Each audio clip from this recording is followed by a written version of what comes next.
जज करने वाले दिमाग से पार होकर असलियत को देखना। इस दुनिया को समझने के लिए हमें जज करने के बजाय सिर्फ एक गवाह बनने की जरूरत है।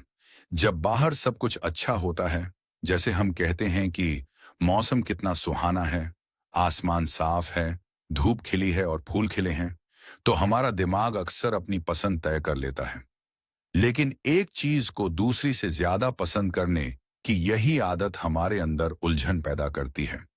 यह तो हम सब जानते हैं कि जज करना या किसी चीज में कमियां निकालना हमारे दिमाग का वो हिस्सा है जो हमें बांटता है। जब तक हम इन बंटवारों को सही मानते हैं, तब तक हमारी यह आदत बन जाती है कि हम चीजों को हमेशा अपने नजरिए से देखते हैं, क्या हमें पसंद है और क्या नहीं। हर वक्त चीजों को तोलने की इस आदत को जिंदगी का एक बहुत भारी और अजीब बोझ माना जाता है। आखिर में हमारी समझ बस हमारे अपने ख्यालों, रायों और कॉन्सेप्ट्स में फंस कर रह जाती है, जो असल में बस खोखले शब्द हैं। इन शब्दों के जाल से असलियत छुप जाती है और इन्हीं कॉन्सेप्ट्स के जरिए हम वो दुनिया बनाते हैं जिसे समसारा कहते हैं। सच तो यह है कि जब हम चीजों पर नाम और ठप्पे लगा देते हैं, तो इससे एक गहरा अलग होने का एहसास पैदा होता है, जो खुद दुख का एक और रूप है। खुद को अलग मानने का धोखा और निभाना की सच्चाई। जब हम इस बात को गहराई से देखते हैं कि दुख है, तो हमें यह समझना होगा कि खुद को दूसरों से अलग मानना ही दुख है।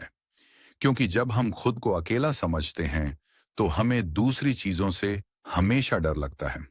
डर से भरी इस जिंदगी को खत्म करने के लिए यह देखना जरूरी है कि सभी संघर्ष हमेशा रहने वाले नहीं हैं और हमारी जो पहचान है वो कोई असली इंसान नहीं है और न ही कोई अलग सेल्फ है।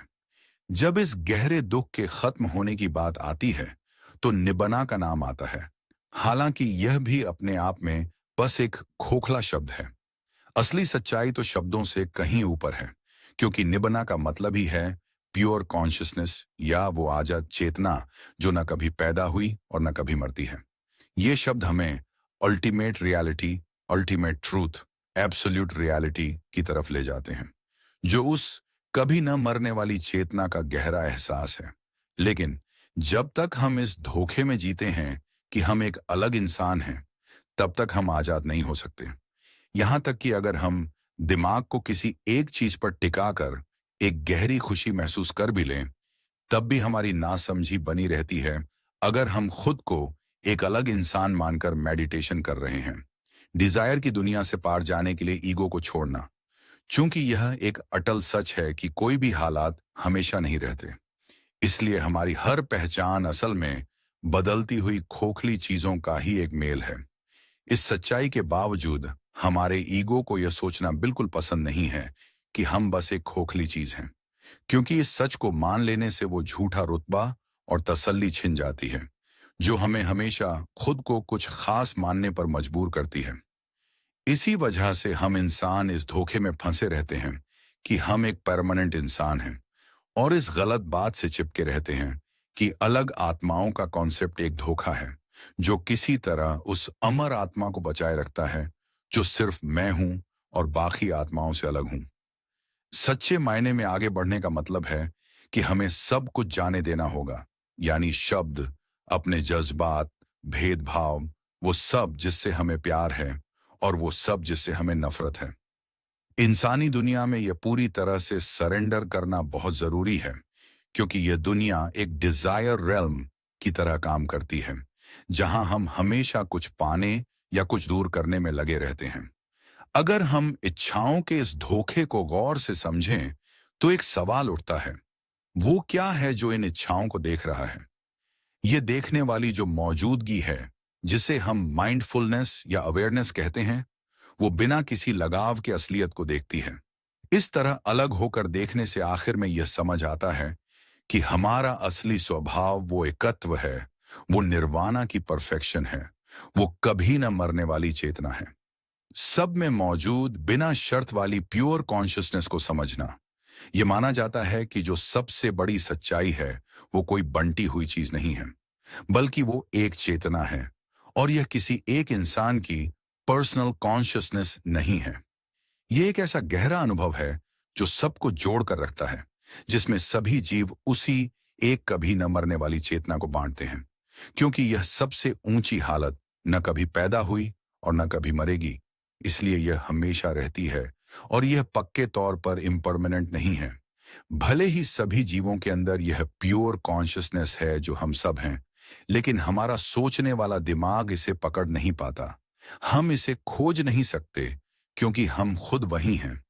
प्योर कॉन्शियसनेस की यह मौजूदगी हमारे हर तजुर्बे के आसपास और उसके अंदर रची बसी है, और यह लोगों के पास हमेशा से थी, बस उन्होंने कभी ध्यान नहीं दिया, क्योंकि ईगो, हमारी परवरिश और भाषा ने इस पर पर्दा डाल रखा है। क्योंकि भाषा के कॉन्सेप्ट्स हमेशा बांटने वाले होते हैं, इसलिए इसे सीधे तौर पर तभी महसूस किया जा सकता है जब हम सिर्फ किताबी बातों से ऊपर उठें।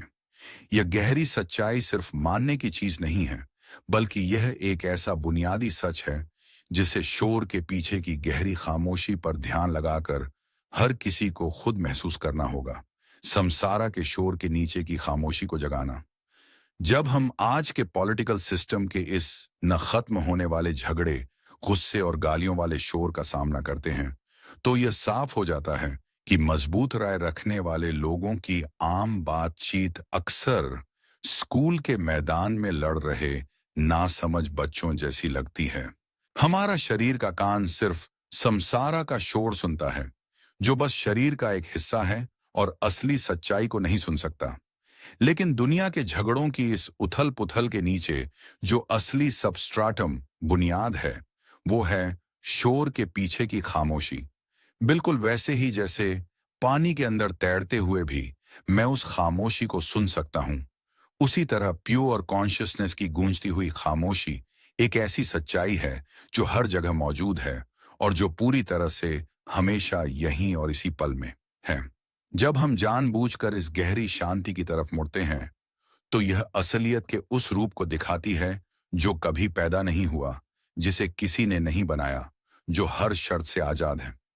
इस बिना रूप वाली जगह में मन की सारी उलझनें गायब हो जाती हैं।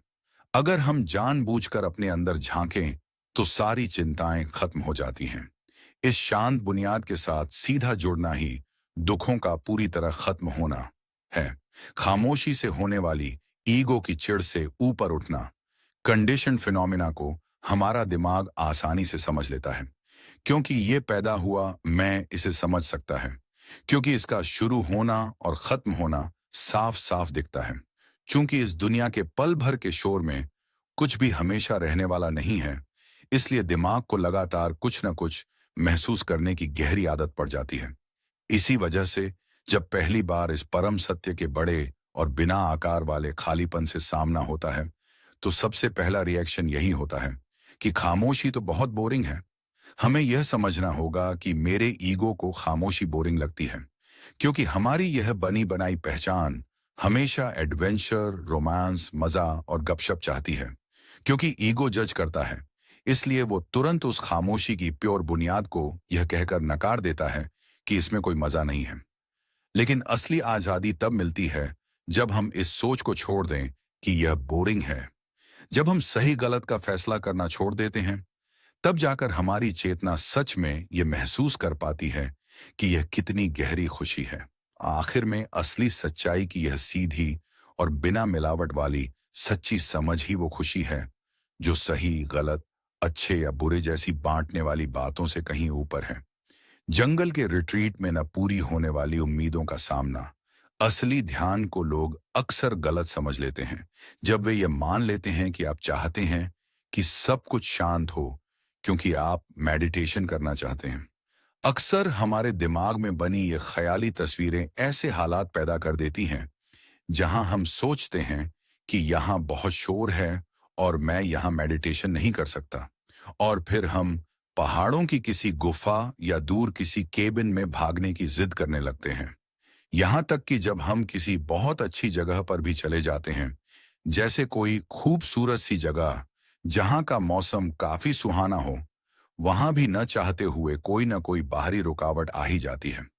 मिसाल के तौर पर भारी बारिश की वजह से हो सकता है कि उसी जगह की नींव तालाब में खिसकने लगे जहां कुटिया बनी थी, और फिर उस खिसकाव को रोकने के लिए ऐसे काम करने पड़े जिससे बहुत डिस्टरबेंस हो। इसके अलावा कुदरत के बीच अक्सर ऐसी चीजें देखने को मिलती हैं जो हमारी शांति वाली उम्मीदों से बिल्कुल उलट होती हैं। जंगली जानवर जो देखने में बेहद खूबसूरत होते हैं, वो शायद उसी वक्त बहुत ही गंदी सी आवाज निकाल दें। इसके बाद होने वाली झुंझलाहट हमें यह दिखाती है कि बाहरी माहौल के अलग होने की उम्मीद करना कितना बेकार है। जैसे यह सोचना कि काश मोर भी रॉबिन की तरह गा सकते या अच्छी आवाज निकाल सकते। धार्मिक रीति रिवाजों को पकड़कर रखने का जाल। हमारे अंदर की उलझनों की एक बहुत बड़ी वजह यह है कि हम लगातार चीजों के जैसी वो हैं उससे अलग होने की उम्मीद करते हैं। स्पिरिचुअल आदर्श जैसे ये सख्त नियम कि हमें बस सिर पर एक छत, पहनने के लिए एक कपड़ा, भिक्षा के खाने और दवा में खुश रहना चाहिए, अक्सर हमारे ईगो के हथियार बन जाते हैं। जब हमारा बंधा हुआ दिमाग इस तरह के आदर्शों को मजबूती से पकड़ लेता है तो यह अनजाने में दिमागी परेशानी पैदा करता है, जिससे लोग रुकावटों की आवाज पसंद न आने पर खुद को कसूरवार महसूस करने लगते हैं। यह बात साफ दिखाती है कि नियम कायदों जैसे विनाया से बहुत ज्यादा चिपके रहना यह पक्का करता है कि बिना समझदारी के हम गिल्ट से भर जाते हैं और डरे रहते हैं। ये सख्त और घमंड से भरी बात कि मेरा विनाया तुम्हारे वाले से बेहतर है कोई पवित्रता की निशानी नहीं है, बल्कि यह पूरी तरह से घमंड में डूबी हुई बात है। असल में कोई भी ऐसी जिद कि एक परफेक्ट भिक्षु या सिलधार बनने का ईगो सिर्फ दुख ही पैदा करेगा, क्योंकि संसारा का स्वभाव ही पल भर का, अनिश्चित और डगमगाता हुआ है। इसलिए बदलती हुई चीजों से जुड़कर सुरक्षा और पक्कापन पाने की कोई भी कोशिश पक्का फेल ही होगी। सच्ची आजादी इस बात को मान लेने में है कि हम हालात के सामने सरेंडर करें, न कि इस सख्त बात से चिपके रहें कि चीजें वैसी ही होनी चाहिए जैसा हम चाहते हैं। प्योर अवेयरनेस ही असली बुद्ध है। दुनियादारी के इस कभी न खत्म होने वाले उतार चढ़ाव से गुजरते हुए सबसे जरूरी और सबको जोड़ने वाली जो चीज है वो गहरी अवेयरनेस। वो बुद्ध जो धम्मा को जानता है। देखने की इस काबिलियत को कभी भी अपनी कोई पर्सनल अचीवमेंट नहीं मानना चाहिए, क्योंकि यह इस बात के बारे में नहीं है कि मैं उस गवाह होने के एहसास को पकड़कर बैठ जाऊं। इसके बजाय यह समझना जरूरी है कि चीजें जैसी हैं उसकी बिना मिलावट वाली अवेयरनेस ही बुद्ध है। इसके अलावा इस दुनिया में जो कुछ भी दिखता है, जिसमें ये सभी आदमी, औरत, साधु या आम लोगों के रूप शामिल हैं, उन्हें सही मायनों में धमा माना जाता है। हालांकि शरीर के ये रूप बहुत ही कच्चे और खत्म होने वाले हैं, लेकिन इसके पीछे जो असली प्योर कॉन्शियसनेस है वो ऐसा दम्मा है जो कभी नहीं बदलता। यह समझ दुनियादारी की चिंताओं के बीच एक सच्चा सुकून देती है। जैसे कि इतिहास में तीसरे विश्व युद्ध को लेकर जो डर था, जहां लोग घबराकर कहते थे हमें शांति चाहिए, हम युद्ध नहीं चाहते। तबाही के इस बड़े डर के बीच सबसे बड़ी सच्चाई यही रहती है कि कॉन्शियसनेस कभी नहीं मरेगी। भले ही यह शरीर मर जाएगा, क्योंकि यह एक पुराना रूप है जिसे अब जाना है, लेकिन समाज में यह कहना कि कोई मास्टर गुजर गया है सिर्फ एक कहने की बात है। चूंकि एक आजाद इंसान प्योर कॉन्शियस अवेयरनेस में जीता है, इसलिए आम तौर पर बिना सोचे समझे यह मान लेना कि मौत ही सब कुछ खत्म कर देती है, बस एक ऊपर ऊपर की बात साबित होती है। अधूरी इच्छाओं को मिटाकर रीबर्थ को खत्म करना। जब हम शरीर के मरने के सबसे बड़े सवाल का सामना करते हैं तो हम देखते हैं कि मरने के बाद शरीर खत्म हो जाता है और मिट्टी में मिल जाता है, लेकिन जो हमारी असली पहचान है वो प्योर कॉन्शियसनेस कभी नहीं मरती।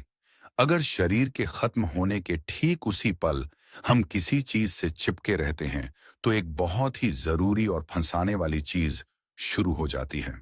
अगर कोई इंसान दोबारा जन्म लेने की बहुत सारी इच्छाएं पाले रखता है तो वो प्यासी इच्छा हमेशा किसी न किसी गर्भ की या फिर से जन्म लेने की जगह की तलाश में रहती है।